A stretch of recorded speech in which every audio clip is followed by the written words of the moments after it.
말씀 봅니다. 신약 성경 갈라디아서 4장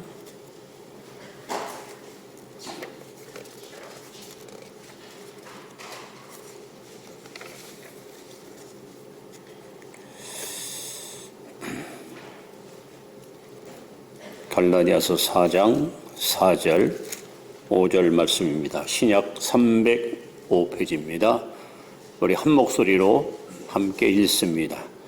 시작. 때가 참에 하나님이 그 아들을 보내사 여자에게서 나게 하시고 율법 아래에 나게 하신 것은 율법 아래에 있는 자들을 속량하시고 우리로 아들의 명분을 얻게 하려 하심이라. 아멘. 옆에 분에게 잘 오셨습니다. 은혜 충만하시기 바랍니다.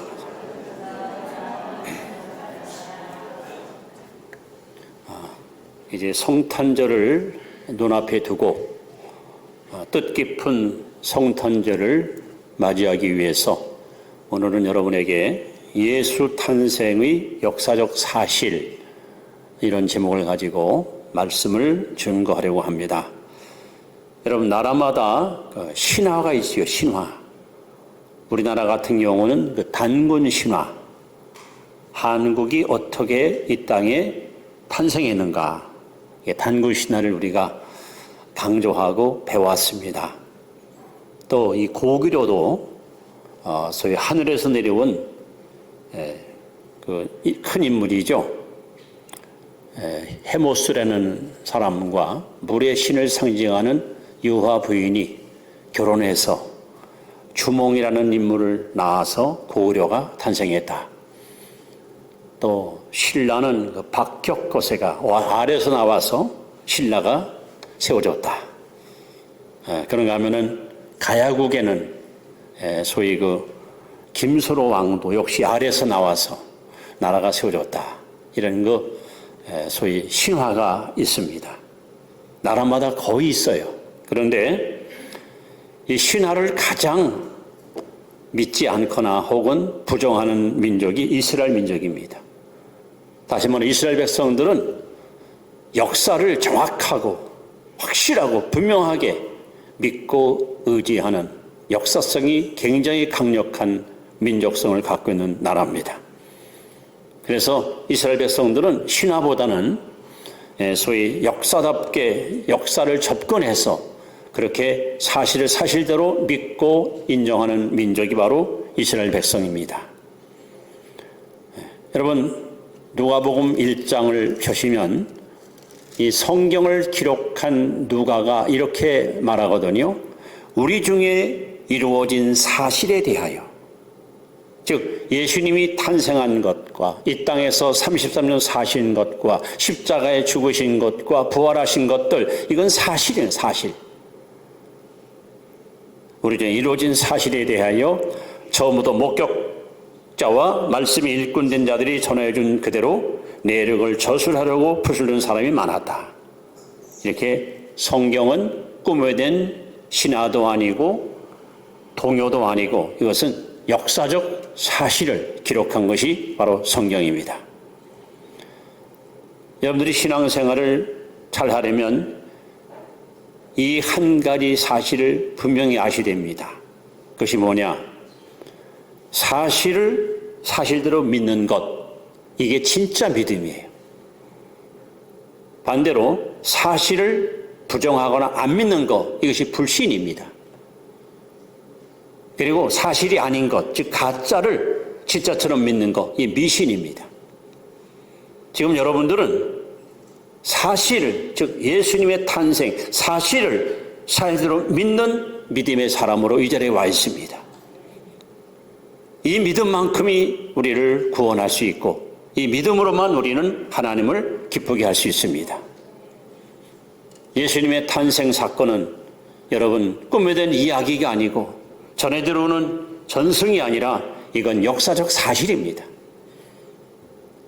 그래서 오늘 예수님의 탄생에 관한 이 사실적인 이야기를 여러분 앞에 소개함에 있어서 그 첫째로 예수님 탄생할 때 시대적인 배경을 우리가 정확하게 이해할 필요가 있습니다. 시대적 배경입니다. 자, 오늘 갈라디아서 4장 4절 말씀, 여러분 다시 한번 본문을 좀 찾아보시기 바랍니다. 자, 읽습니다. 때가 참에 하나님이 그 아들을 보내사 여자에게서 나게 하시고.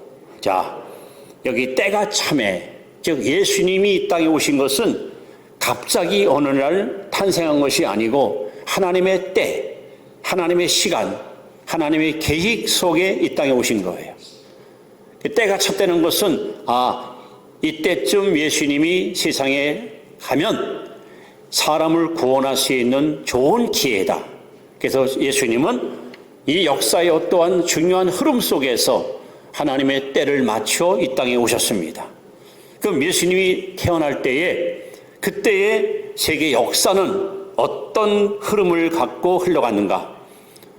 이 당시 세 가지 강력한 소위 영적 세계가 형성되어 있었습니다.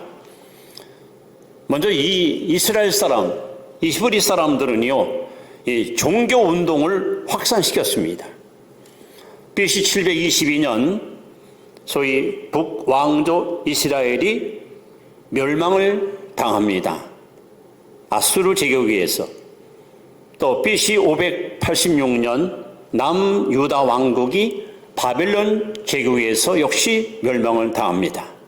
이렇게 남북으로 분열된 이스라엘 민족이 이방 사람한테 침략을 받고 나라가 뺏기고 백성들이 포로로 잡혀가나 흩어지면서 흩어진 무리들이 잡혀간 포로 지역에서 회당을 짓고 거기서 구약 성경인 특히 창세기, 출애굽기, 레위기, 민수기, 신명기, 모세 율법을 가르치고 그리고 우리가 잘 아는 소위 탈무드 이걸 가지고 자녀들한테 신앙교육을 철저히 시킵니다.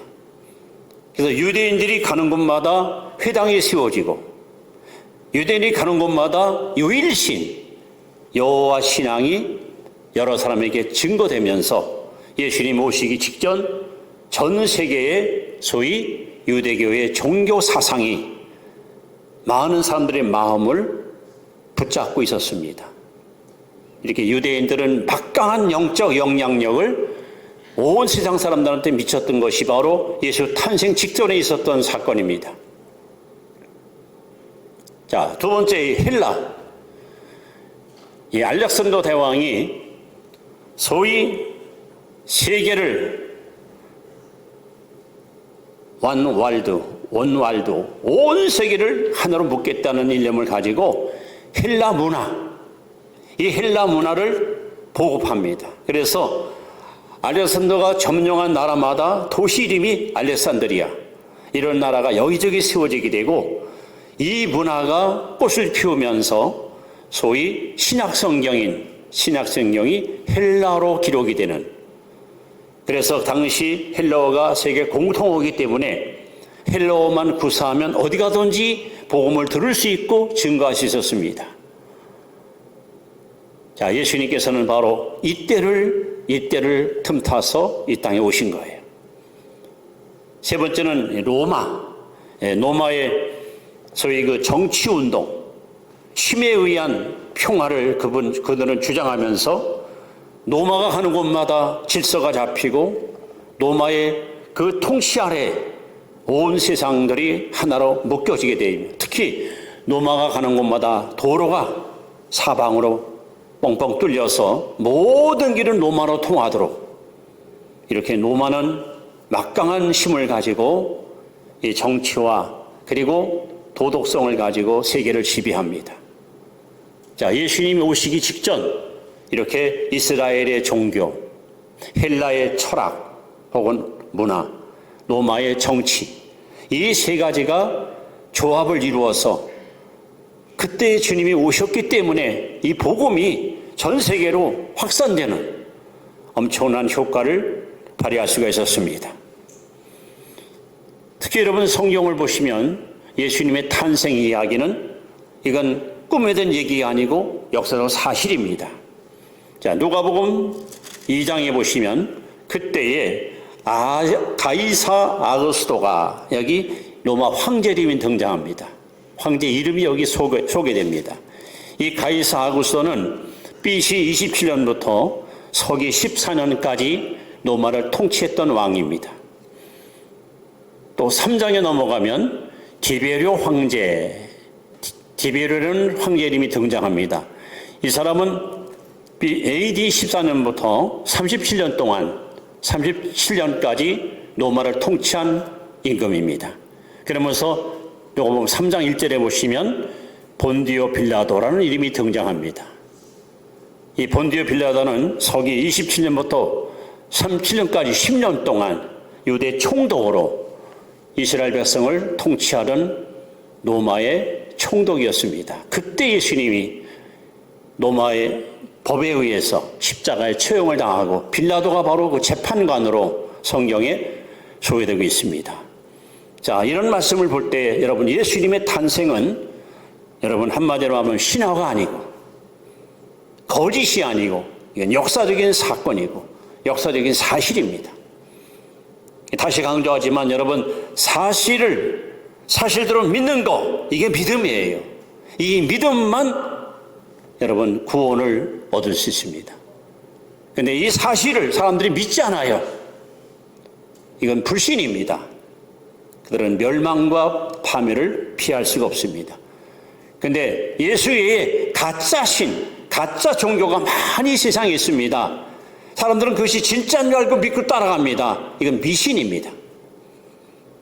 오늘 저 여러분들은 하나님의 은혜로 말미암아 왕중의 왕이요 신중의 신이신 예수님을 구주로 믿게 된 거 정말 하나님께 감사하시고 끝까지 이 한 분만 섬기고 따라가는 예수님의 아름다운 제자들, 성도들 되시기를 축원합니다. 이렇게 예수님의 탄생은 역사적인 사실이고 그리고 아무도 부인할 수 없는 분명한 증거가 역사에 남아 있는 것을 보게 됩니다. 그래서 오늘 본문에 보시면 때가 참해 이스라엘의 종교, 헬라의 또한 문화, 로마의 정치 이 세 가지가 어울려서 전 세계 사람들의 사상을 지배할 때에 예수님이 오셔서 그분의 복음이 증거되기 때문에 여러분 많은 영혼들을 구원시키는 열매를 맺게 된 것입니다. 자, 그렇다면 두 번째로 예수님의 탄생의 참모습 누가복음 2장 11절 말씀을 보시면 같이 읽습니다. 자, 시작. 오늘 다윗의 동네에 너희를 위하여 구주가 나섰으니 곧 그리스도 주시니라. 천사가 나타나서 들에서 양치는 목자들에게 다윗의 동네에 구주가 났다, 구세주가 났다 그러면서 예수님을 갖다가 소개하는 내용이 기록되어 있습니다. 여러분 특별히 예수님의 탄생에 대해서 마태 그다음에 누가복음에 더 자세히 되어 있고 마가복음과 요한복음은 잠깐만 언급되는데 어떤 사복음서를 통해서 예수님의 탄생의 중요성을 이 시간 다시 한번 소개하려고 합니다. 자, 여러분 마태복음은 유대인을 대상으로 기록했습니다. 유대인들에게 읽으라고 쓴 것이 마태복음입니다. 그래서 마태복음을 딱 펴시면은 제일 먼저 뭐가 등장합니까? 족보 이야기가 나옵니다. 족보. 우리나라 사람보다도 훨씬 더 족보를 귀히 여기는 민족이 바로 히브리 민족입니다. 그래서 누구를 소개할 때 뭐 아무개 몇 대손, 누구의 혈통을 하고 태어난 누구누구의 자녀 이렇게 소개하거든요. 그래서 우리가 마태복음 딱 펴시면 아브라함과 다윗의 자손 예수 그리스도의 세계라 하면서 족보를 언급한 것을 보게 됩니다. 이 마태복음은 유대인 때문에 기록한 성경인데 이 마태복음을 소위 사자복음이라고 표현한다. 사자복음. 여러분 사자가 뭐예요? 사자는 밀림의 왕입니다. 왕. 그래서 마태복음 예수님 탄생기사인 2장을 딱 펴시면 왕이 난 것 때문에 소동이 일어납니다. 동방박사들이 예루살렘에 올라와서 유대인으로 왕을 낳으시니 어디 있습니까? 이렇게 왕 얘기가 나와요. 그래서 마태복음은 바로 왕, 예수는 왕이다. 그리고 이 왕이신 예수님께서 제일 많이 강조한 메시지가 회개하라, 천국이 가까이 왔다. 여기서 말하는 천국은 죽어서 가는 사후 세계가 아니라 하늘의 왕이 하늘나라를 가지고 이 땅에 내려왔어요. 그래서 누구든지 그 왕을 나의 주로 마음에 모시면 내 안에 천국이 이루어지고, 그 왕을 우리 가정에 모시면 가정 천국이 이루어지고, 그 왕을 우리 교회에 모시면 교회 천국을 이루게 됩니다. 즉 왕이 통치하는 곳, 왕이 다스리는 곳, 바로 그것이 천국입니다. 그래서 마태복음은 유대인을 위해서 썼고, 마태복음의 주제는 예수는 누군가? 예수가 누구냐? 여러분, 예수가 누굽니까? 예수님은 만왕의 왕이십니다. 우리는 그분 앞에 엎드려 그분을 경배하고 그분을 섬겨야 됩니다. 동방요선 박사들은 마국간에 있는 아기 예수에게 엎드려 경배하니라, 분명히 그렇게 써있어요. 마리아한테 경배한 게 아니에요. 아기 예수께 엎드려 경배하니라. 왜? 왕이니까. 자, 마가복음은 또 어떻게 기록되어 있는가? 이 마가복음은 노마인을 위해서 기록한 것이 마가복음입니다. 이 마가복음의 주제는 예수는 무엇을 행하셨는가? 무엇을 행하셨는가? 마가복음에 제일 많이 등장하는 단어가 종. 예수님은 우리를 섬기러 오셨습니다. 섬김받으러 온 게 아니라 섬기러 오셨습니다. 그 섬김의 극치는 바로 십자가의 죽음입니다. 그래서 소위 마가복음을 송아지 복음이에요. 송아지. 여러분, 소가 뭐 합니까? 평생 일만 하잖아요. 주인을 위해서 땀 흘리고 농사 짓고 그렇게 막 몇십 년 고생하다가 결국 또 주인의 입으로다가 고기를 갖다가 제공해주고, 얼마나 희생적인 동물 아닙니까? 마가복음은 바로 송아지 복음이고, 노마인에서 기록했고, 예수는 무엇을 행하셨는가? 이것이 마가복음 주제입니다. 여러분, 성경 읽을 때에, 마태복음을 읽을 때 예수는 누군가? 이 주제를 갖고 읽으면 여러분 성경이 확 마음에 와닿을 겁니다. 그 다음에 누가복음은 헬라 사람에서 기록했습니다. 그래서 누가복음에 보면은 제일 많이 등장하는 단어가 인자, 사람. 여러분, 헬라 문화, 헬라 사람들이 주장하는 게 사람이 우선이에요. 사람이 우선입니다. 누가 지금 그런 사람이 있죠? 흉내내는 사람이 있죠? 사람이 제일이다. 그래서 누가복음 보시면은 예수는 어떻게 사셨는가? 어떻게 사셨는가? 예수님은 그야말로 아주 인간다운 삶, 우리와 똑같이 지치기도 하고 목마르기도 하고 힘들기도 하고 어쩌면 인간미가 물씬 풍기는 이런 모습으로 이 땅에 사셨습니다. 이것이 누가복음의 예수님의 모습입니다. 그래서 누가복음을 사람복음이라 이렇게 표현합니다. 근데 요한복음이 있습니다. 이 요한복음은 소위 독수리복음이라고 하는데, 이 요한복음의 주제는 예수는 무엇을 가르쳤는가? 예수는 무엇을 가르쳤는가? 바로 하나님과 영생을 가르쳤습니다. 요한복음을 읽으면 하나님이 누군지를 알게 되고 어떻게 영생을 얻는지, 영생의 비결을 우리가 발견하게 됩니다. 자, 이렇게 마태, 마가, 누가, 요한복음은 대상이 달라요. 유대인, 로마인, 헬라인, 세상 사람 모두를 위해서 성경을 기록했고, 또 주제가 달라요. 결국 이 네 성경이 우리에게 주는 가장 결정적인 핵심이 뭐냐? 여러분, 성가대원들이 쓰지 않지만은 보통 성가대가 쓰게 되면 소프라노, 엘토, 테너, 베이스, 이 4음을 가지고 노래 부릅니다. 그래서 각자 파트들이 자기 위치에서 노래를 힘차게 부를 때 이 네 음정이 딱 맞아떨어져서 멋진 하모니를 이룹니다. 마찬가지로 마태, 마가, 누가, 요한복음은 사중조와 같습니다. 이 사중주를 하나로 묶어놓으면 핵심이고서 예수가 누군지를 알게 되고 이분만이 우리를 구원한 유일한 구원자라는 것을 발견하게 됩니다. 예수 탄생의 참모습을 분명히 성경은 우리에게 자세히 기록하고 있고 아까 말씀했지만 성경은 사실대로 기록한 거기 때문에 천지는 변해도 하나님의 말씀은 영원히 변치 않습니다. 자, 그렇다면 이제 세 번째, 우리가 성탄을 맞이하는 자세. 자, 요한복음 1장 11절 12절 말씀 같이 읽습니다. 시작.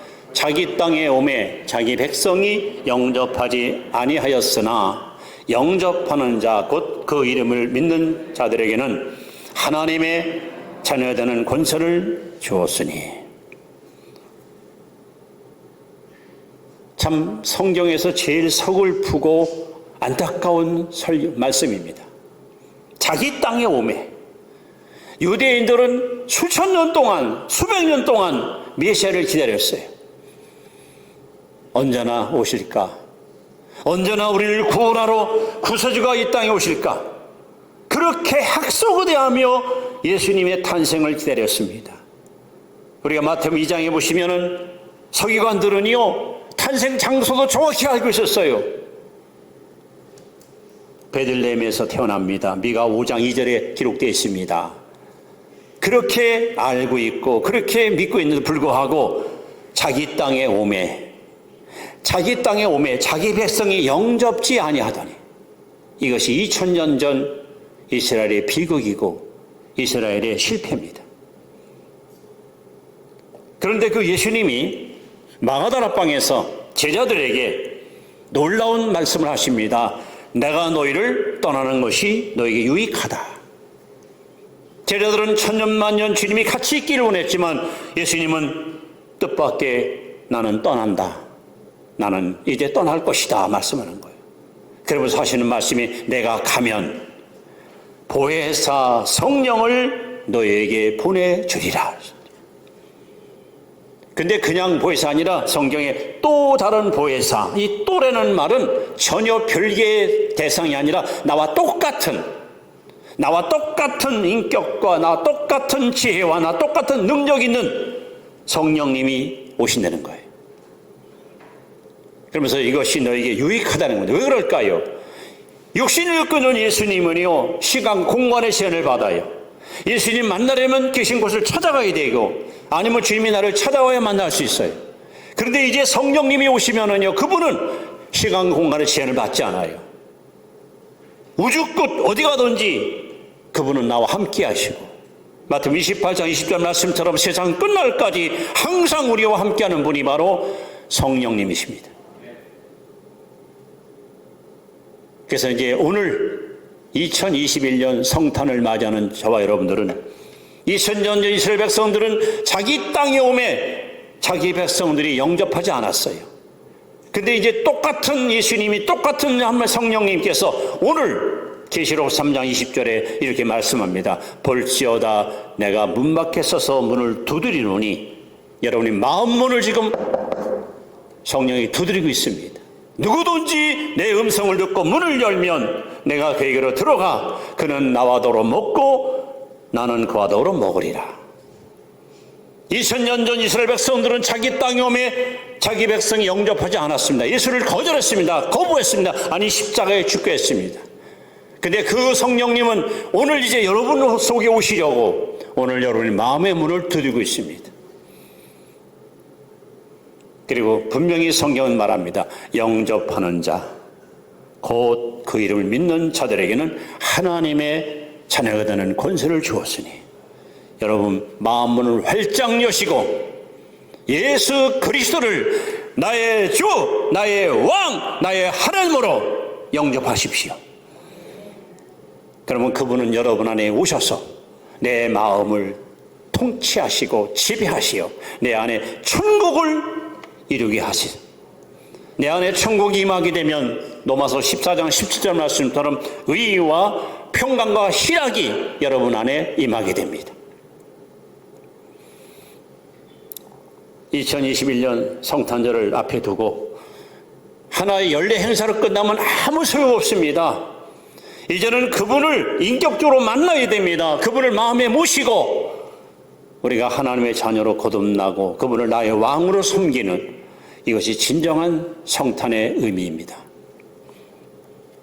그런데 놀랍게도 여러분, 성경 어디 읽어봐도 예수님께서 내 생일을 기억하라, 내 생일을 축하해다오, 그렇게 말한 데가 한 군데 없습니다. 성경 읽어보세요.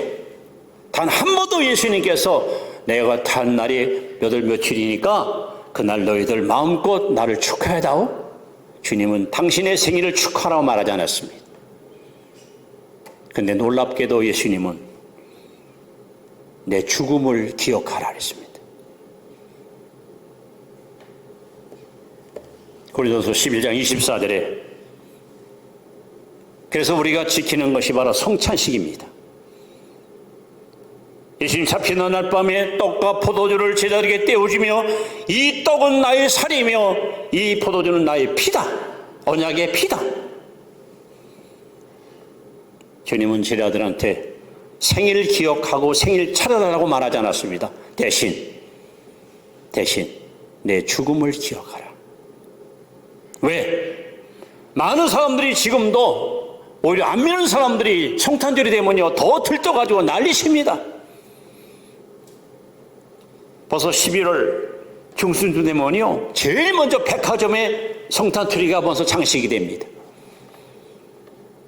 많은 여러분 상업하는 장사꾼들이 이 날을 호기를 잡아서 돈벌이에 급급합니다.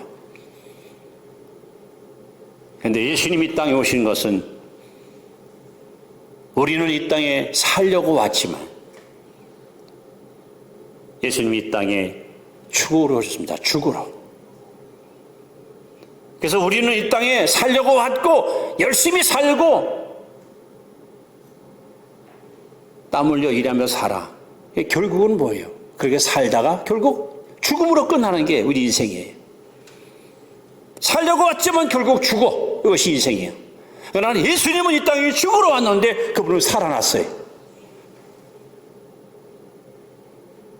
마가복음 10장 45절에 인자가 온 것은 섬김을 받으려 아니라 섬기려 하고 많은 사람의 자기 목숨을 많은 사람의 대속물로 주려 합니다.